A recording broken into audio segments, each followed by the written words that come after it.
Hello guys, welcome back to my channel Psychology Classes by Preeti. So in this video, we will discuss about CUET UG Psychology 2022 paper. So इससे करने से पहले मैं आपको बता दूं कि जो आपका CUET का एग्जाम है वो आपका यूजी बेस साइकोलॉजी का वो सारा का सारा 12th की एनसीईआरटी टेक्स्ट बुक के बेसिस पर है। ठीक है। सो आज हम कुछ 2020 के कुछ क्वेश्चंस को डिस्कस करेंगे। ठीक है, let's start. First is which of the following terms best describe those psychological processes that deal with the gathering and processing of information related to social objects and thus help in making sense of other people and ourselves। तो basically इसमें क्या पूछा गया है, इस question बहुत simple है क्योंकि आपको पता है आपकी नेगेटिव मार्किंग है, 50 क्वेश्चंस है और 40 आपको अटेम्प्ट करने हैं इसमें से। ठीक है, तो आप उन्हीं को ही सेलेक्ट करो जिसके लिए आप बहुत ही श्योर हो कि हाँ वो आंसर मेरा करेक्ट है।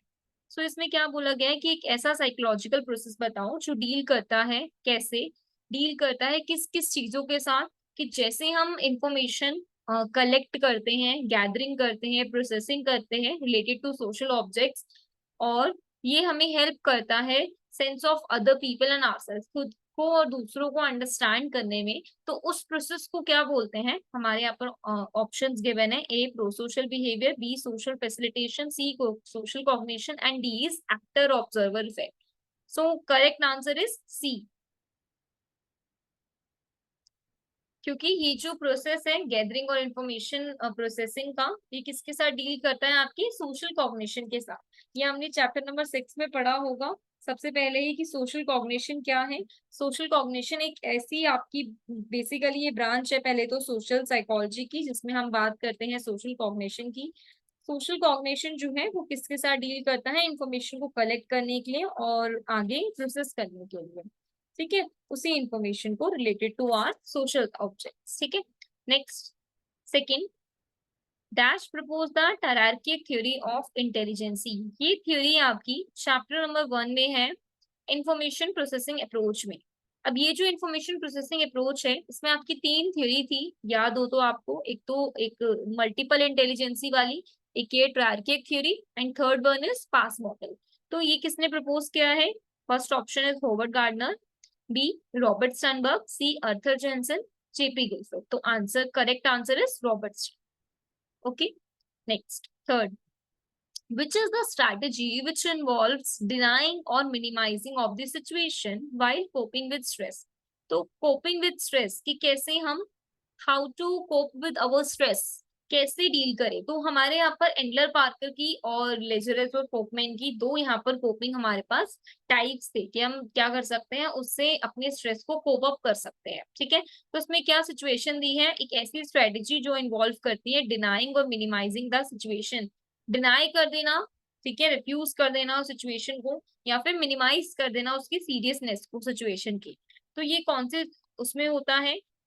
ऑप्शन ए दे रखा है assertiveness, B task oriented strategy, C emotion oriented, D avoidance oriented. So correct answer is D avoidance oriented, क्योंकि इसमें हम क्या कर रहे हैं, अवॉइड कर रहे हैं। डिनाई करना भी, रिफ्यूज करना उसके एक्सिस्टेंस को, है ना, मिनिमाइज करना भी, क्या करना, कम कर देना उसकी सीरियसनेस को। तो avoidance oriented strategy best suitable strategy है इसमें। ठीक है, next fourth, which of the following is not one of the 4 D's used to define abnormality। तो abnormality आपने 4th चैप्टर में पढ़ा होगा 4 D's के बारे में, जो कौन कौन से हैं, deviance, danger, dysfunction.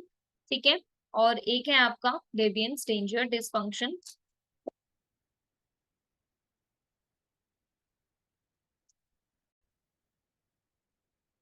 Deviance, danger, dysfunction and एक कौन सा है आपका, डिस्ट्रेस। ठीक है, डिस्ट्रेस इसमें गायब है और सी ऑप्शन तो है ही नहीं, ड्रास्टिक वायलेंट बिहेवियर। तो सी ऑप्शन इज करेक्ट, क्योंकि पूछा क्या है, नोट पूछा है। तो हमें ना हमेशा हर क्वेश्चन में नोट को ध्यान से देखना है, और इसमें हम ना एलिमिनेशन मेथड भी हम इसमें कर सकते थे, बट कोई ऐसा इसमें नोट पूछा है तो हमने करेक्ट ही आंसर, करेक्ट आंसर को एक साइड कर देना है और जो रॉन्ग वन को है उसको साइड कर देना है। ठीक है, फिफ्थ है Which of the following statements best describe the term stress? So term stress को कौन सी स्टेटमेंट सबसे बेस्ट डिस्क्राइब कर रही है? Option A, it is the level of stress that is good for a person and it's one of the persons best assets for achieving peak performance and managing minor classes. ये minor classes manage करने के लिए और achieve करने के लिए peak performance, ये तो हमारे कहीं ना कहीं यूज स्ट्रेस को लेके जा रहा है, क्योंकि ये क्या है, पॉजिटिव स्ट्रेस है। ठीक है, पॉजिटिविटी शो कर रहा है ये हमारे स्ट्रेस के बारे में। Next B, it is an anxiety one faces when one is in threatening situation. ये मतलब एक एंजाइटी है जो फेस करते हैं हम थ्रेटनिंग सिचुएशन में। Next C, it is the pattern of responses an organism makes to a stimulus even that disturb the equilibrium and exceed a person's abilities to cope. Option number D, it is the feeling that a person experiences that something is wrong in one environment. So correct option is C. क्यों? क्योंकि इसमें लिखा है कि एक pattern है responses का, एक ऑर्गेनिज्म के पैटर्न ऑफ रिस्पॉन्सेज है ये, जो उसके स्टिमुलस को बेसिकली उसके इक्विलिब्रियम को जो डिस्टर्ब कर देता है और उसकी जो एबिलिटी है कोप करने की सिचुएशंस के साथ वो बढ़ा देता है, वही हमारा स्ट्रेस होता है। ठीक है, next C, dash term is used to describe the level of stress that is good for you. तो गुड फॉर यू अभी मैंने तुम्हें बताया ये यूज स्ट्रेस है, क्योंकि ये हमें हेल्प करता है हमारी पीक परफॉर्मेंस तक पहुंचाने के लिए और छोटे छोटे माइनर क्लासेस जो डेली लाइफ में हेजल्स होते हैं उनसे डील करने के लिए। तो ये option B is correct, eustress. ठीक है, next, which of the following is are characteristics of all psychotherapeutic approaches? Psychotherapeutic approaches क्या है? Basically psycho plus therapeutic. तो बेसिकली किससे डील करती है ये, किसको इन्वॉल्व करती है? थेरेपिस्ट एंड क्लाइंट को। Option number A, systematic application of principle underlying the different theories of therapy. Option number B, anyone with a good understanding of psychology can practice as a psychotherapist. Sorry, interaction between the therapist and client leads to formation of therapeutic relationship, which is the vehicle for change in all therapies. Right. Fourth option is the therapeutic situation involve a therapeutic and therapist and a client who seek help for her emotional problems. तो इसमें से मुझे तो ये भी correct लग रहा है, ये भी आपका बिल्कुल interaction between the therapist and client correct है। ऑप्शन नंबर 4 भी करेक्ट है, the therapeutic situation involve a therapist and a client who seek help for his or her emotional। अब इसमें लिखा है अगर साइकोलॉजी की अंडरस्टैंडिंग अच्छी है जिसको वो प्रैक्टिस कर सकता है एज अ साइकोथेरेपिस्ट, ऐसा नहीं था। ठीक है, जिसको प्रॉपर प्रैक्टिस है वही कर सकता है। तो 1/3 और 4th option number A is correct. ठीक है, next is A, what does a person with somatoform disorder. ये देखो है नहीं हमारे 12th के वैसे सिलेबस में, बट सोमाटोफॉर्म डिसऑर्डर वो होता है जब आप हाईली एक्सपीरियंस करते हो अपने फिजिकल एक्सपीरियंसेस को। ठीक है, मतलब फिजिकल सिम्टम्स को। सोमा मीन्स बॉडी, तो it is related to body, but इसमें ऑप्शन ए दे रखा है bodily symptoms without any physical disease. इसमें तो हमें फिजिकल डिजीज शो होती है, तो ये करेक्ट नहीं है। रिकरेंट एंजाइटी अटैक, ये भी करेक्ट नहीं है। Inability to stop thinking about a particular idea और टॉपिक, ये तो हमारा आइडिया और टॉपिक ऑब्सेशन कंपल्शन हो जाएगा। इसका आंसर है D, none of the above. ठीक है, next 9, which of the following are not the characteristic of a group. Group के बारे में हमने चैप्टर 7 में पढ़ा था, तो ग्रुप के बारे में कौन सी ऐसी नहीं नॉट कैरेक्टरिस्टिक है? तो आप इसमें जब भी नॉट लिखा हो या कभी भी स्टेटमेंट वाइज क्वेश्चन हो तो उनको ध्यान से पढ़ना और नॉट को एक बार अंडरलाइन, क्योंकि वो एज एन सीबीटी बेस्ड है आपका, कंप्यूटर बेस्ड, तो नोट को अंडरलाइन आप नहीं कर सकते, बट स्टिल उसको ध्यान में रखना आप जब क्वेश्चन रीड करोगे। First option is it consists of 2 or more individuals. Yes, it consists of 2 or more individuals who perceive themselves as belonging to a group. Second, it is a collection of individuals who have common motives and goals. Correct. It is a collection of individuals who are interdependent. Yes, they are interdependent. It is a collection of individuals whose interactions are very unstructured or do not have any rules. क्यों भाई, group में तो rules भी होते हैं, structured way में होता है। तो only 4th is correct answer, that means क्योंकि नहीं पूछा है तो यही इसकी नहीं करेक्टरिस्टिक है, और यही इसका बेस्ट ऑप्शन है। ठीक है, only 4 C option. Next, what is the psychological term used for an individual, group और ऑर्गेनाइजेशन हु और her his own seeks help, guidance or intervention from a psychologist with respect of any problem faced by her? तो ये किसकी बात कर रहा है? Client की बात कर रहा है। वही एक बेस्ट साइकोलॉजिकल टर्म है जिसको हम डिस्क्राइब करते हैं, क्लाइंट।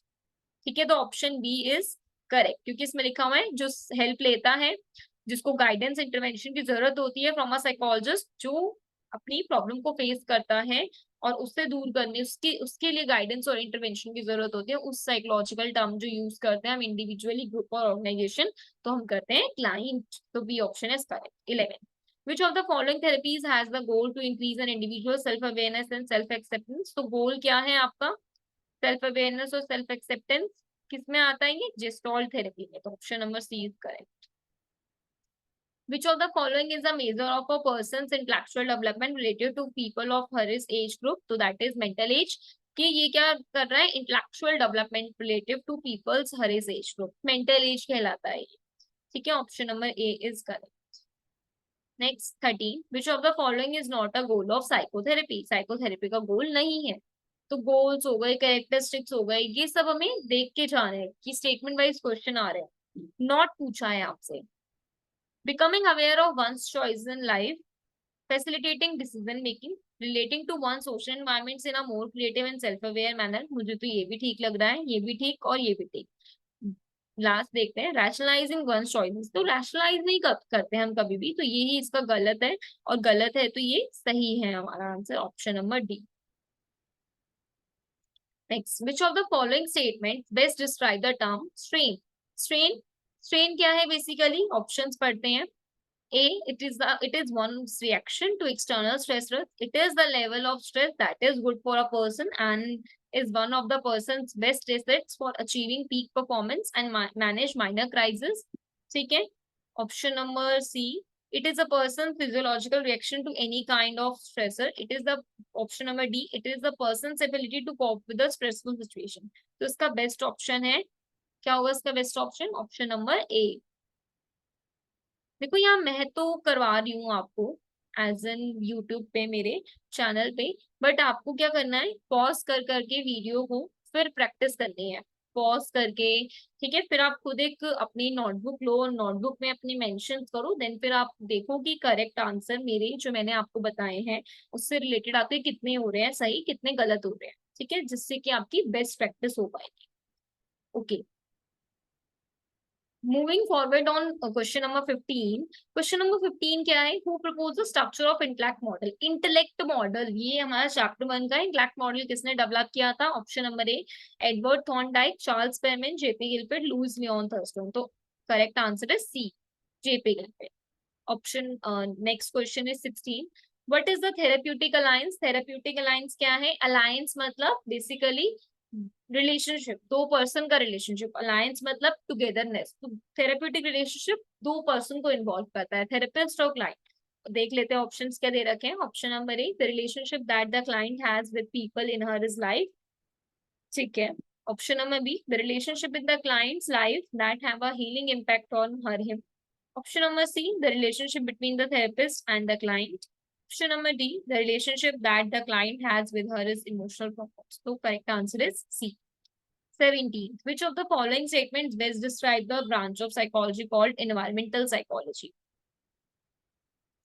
Environmental psychology किसके साथ डील करती है? क्या स्टेटमेंट बेस्ट डिस्क्राइब कर रही है? Option number A, it deals with various psychological issues pertaining to human environment interaction. It tries to understand the environmental process like how plants grow, etc. Third, it tries to understand how the social environment of people leads to a development of psychological disorders in them. Option number D, it is concerned with understanding how psychological, behavioral and cultural factors contribute to physical health and illness. ये कहीं ना कहीं environment की बातें कर रहे हैं आपके तीनों points B, C, D, but A is best option, क्योंकि ये क्या करता है, वेरियस साइकोलॉजिकल इश्यूज जो पर्टेन हो रहे हैं ह्यूमन एनवायरमेंट के इंटरेक्शन में, वो इन्वायरमेंटल साइकोलॉजी डील करती है। That means behaviour of a people and environmental with in their environment, तो उसको इंट्रैक्शन को या उस डीलिंग को कौन डील करता है, इन्वायरमेंटल साइकोलॉजी ब्रांच डील करती है। ठीक है। Question number 18. Which kind of behavior is shown by a person who is generally aggressive but behave in a submissive manner in the presence? तो यहाँ पर किसका of her is top boss, कि जो बॉस है ये क्या हो जाएगा, एक एक्सटर्नल इन्वायरमेंट की क्या हो रहा है, जैसे ही एक बॉस का प्रेजेंस हो रहा है आप एग्रेसिव से सबमिसिव में हो गए, तो कहीं ना कहीं सिचुएशन का इफेक्ट है यहाँ पर, तो situationism is correct answer B. Question number 19 जो लास्ट रहेगा, नेक्स्ट वीडियो में मैं आपको और भी ज्यादा questions कराऊंगी। Who developed the Minnesota multiphasic personality inventory MMPI? MMPI किसने डेवलप किया था, जो हमने पढ़ा था ये सेल्फ रिपोर्ट मेजर्स में, डेवलप बाय हाथावे और MC किंडो। तो option number D is correct answer. ठीक है। आई होप आपको ये सारे क्वेश्चंस बहुत सही समझ में आए होंगे, और प्लीज मेरे चैनल को लाइक सब्सक्राइब, एंड आपको वीडियो पसंद आए तो कमेंट कर देना, and thank you so much.